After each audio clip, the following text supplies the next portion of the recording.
அப்பாவோட பெயரை காப்பாத்த முடியாம சினிமாவை விட்டு போன வாரிசு நடிகர்கள் யாரெல்லாம் தெரியுமா? லிஸ்ட்ல நம்ம ஃபர்ஸ்ட் பார்க்க போறதே ஆனந்த் பாபு. நம்ம தமிழ் சினிமாவோட காமெடி கிங்னு சொல்லப்படுற நாகேஷோட மகன் தான் இந்த ஆனந்த் பாபு. நம்ம தமிழ் சினிமாவுல காமெடியில எப்படி நாகேஷ் கலக்குனாரோ அதே மாதிரி 80s காலகட்டத்துல டான்ஸ்ல இந்த ஆனந்த் பாபுவும் கலக்கியிருக்காரு.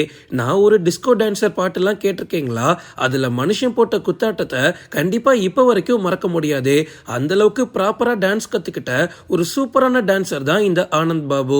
ஆனா அவரோட சில கெட்ட பழக்கங்கள் தான் இன்னைக்கு இவரோட கெரியர் முடிஞ்சு போக காரணமா இருந்திருக்கு. ஆனந்த் பாபு குடிக்காத நாளே கிடையாது. குடிச்சுக்கிட்டு தான் ஷூட்டிங் ஸ்பாட்டுக்கே வந்திருக்காரு. அதுக்கப்புறம் எங்க போட்டு டான்ஸ் ஆட, அதனால ஆனந்த் பாபு அப்படின்னாலே ஒரு கெட்ட பேர் தமிழ் சினிமாவில் வந்துடுச்சு.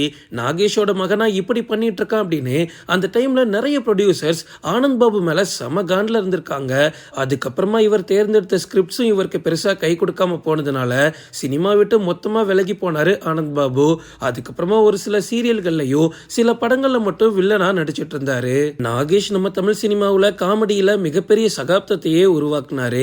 ஆனா அவரோட மகன் ஆனந்த் பாபுவால அந்த அளவுக்கு எதுவுமே பண்ண முடியல. லிஸ்ட்ல நம்ம அடுத்து பார்க்க போறது பிருத்திவிராஜன். இப்படி ஒரு நடிகர் நம்ம தமிழ் சினிமாவுல இருந்திருக்காருன்னே நிறைய பேருக்கு தெரியாது. தமிழ் சினிமாவுல மூத்த நடிகரா இருந்த பாண்டியராஜோட மகன் தான் இந்த பிருத்திவிராஜன். பாண்டியராஜன் பத்தி நான் சொல்லி உங்களுக்கு தெரிய வேண்டாம். ஒரு டைம்ல ஒட்டுமொத்த சினிமா வாய்ப்புகளையும் தன்வசப்படுத்தி வச்சிருந்தாரு பாண்டியராஜன். அவரால் காமெடியும் பண்ண முடியும், ரொமான்ஸும் பண்ண முடியும், அதே நேரத்தில் ஆக்ஷன் காட்சியிலையும் நடிப்பாரு. அந்த அளவுக்கு பாண்டியராஜன் நம்ம தமிழ் சினிமாவோட பீக்ல எல்லாம் இருந்திருக்காரு. அப்படிப்பட்ட பாண்டியராஜோட மகன் தான் இந்த பிருத்திவிராஜன். தன்னோட அப்பாவோட இயக்கத்துல வெளிவந்த கைவந்த கலாய் அப்படின்ற படத்தின் மூலமா தான் தமிழ் சினிமாவில் பிருத்திவிராஜன் அறிமுகமானாரு. ஆனா அப்படி ஒரு படம் இறங்குனதே இங்க நிறைய பேருக்கு தெரியல. இப்ப வரைக்கும் தமிழ் சினிமாவில் எப்படியாவது ஒரு நல்ல இடம் கிடைக்காதா அப்படின்னு போராடிட்டு இருக்காரு பிருத்வி. ஆனா தன்னோட அப்பா மாதிரி தனி ஒரு அந்தஸ்தா இவரால பிடிக்க முடியல. ப்ளூ ஸ்டார் படத்துல கூட பிருத்திவிராஜன் சைட்ல ஒரு ரோல்ல நடிச்சிருப்பாரு. அப்பா தமிழ் சினிமாவுல மிகப்பெரிய ஹீரோ, பையனால சைட் கேரக்டர் மட்டும்தான் நடிக்க முடியுது, அதுவும் 5 வருஷத்துக்கு ஒருக்க. லிஸ்ட்ல நம்ம அடுத்து பார்க்க போறது சக்தி வாசு. சக்தி பண்ண சம்பவத்தெல்லாம் மறக்க முடியுமா? தமிழ் சினிமாவில் தவிர்க்க முடியாத டைரக்டர் அப்படின்னா பி வாசு. அவரோட மகன் தான் இந்த சக்தி வாசுதேவன். இவர் தன்னோட அப்பா இயக்கத்துல குழந்தை நட்சத்திரமாவே நடிக்க ஆரம்பிச்சிட்டாரு.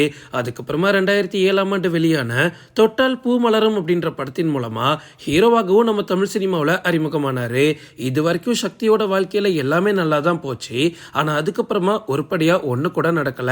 சக்திக்கு குடிப்பழக்கம் வேற இருந்துச்சு. சக்தியோட ஆரம்ப கால கெரியரை பார்த்தோம் அப்படின்னா பெரிய பெரிய படங்கள்லாம் ரிலீஸ் ஆகிட்டு இருக்கும்போது சக்தியோட சின்ன படம் ரிலீஸ் ஆகும். இந்த படத்தை யாருமே கண்டுக்க மாட்டாங்க. அதனால சக்திக்கு சொல்லிக்கிற மாதிரி ஒரு படம் கூட பிளாக் பஸ்டர் ஆனதே கிடையாது. ஒரு பக்கம் இப்படி போயிட்டு இருக்கும்போது சக்தி ஒரு நாள் பயங்கரமா குடிச்சுக்கிட்டு அட்ட போதையில காரை ஓட்டிட்டு வந்து சென்னையோட நடு ரோட்ல காரை ஓட்டுக்கிட்டு வேட்டி அவுறது கூட தெரியாம அப்படியே பிடிச்சிட்டு போன சம்பவத்தெல்லாம் கண்டிப்பா மறக்க முடியாது. வாசு மாதிரியான பெரிய டைரக்டரோட பையனாவே இருந்தாலும் பயங்கரமா உழைச்சி டிசிப்ளினா இருந்தா மட்டும்தான் சினிமாவில் முன்னேற முடியும். லிஸ்ட்ல நம்ம அடுத்து பார்க்க போறது பூபதி. கோலிவுட்டோட பழம்பெரும் நடிகையான மனோரமா அம்மா ஞாபகம் இருக்குல்ல, அவங்களை என்னைக்குமே நம்மளால மறக்க முடியாது. அப்படி ஒரு ஆக்ட்ரஸை ரீப்ளேஸ் பண்றதுக்கு இப்ப வரைக்கும் தமிழ் சினிமாவில் யாருமே கிடையாது, இனிமே வரப்போறதும் கிடையாது. மனோரமா அம்மாவை தெரிஞ்ச அளவுக்கு அவங்களோட மகன் பூபதியை எத்தனை பேருக்கு தெரியும்? மனோரமா பூபதியை நடிகனாக்க எக்கச்சக்க முயற்சிகளை பண்ணாங்க. இவ்வளவு ஏன் தன்னோட சொந்த தயாரிப்புல விசுவோட இயக்கத்துல ஒரு படத்தை கூட தன்னோட மகனை ஹீரோவா வச்சு தயாரிச்சாங்க.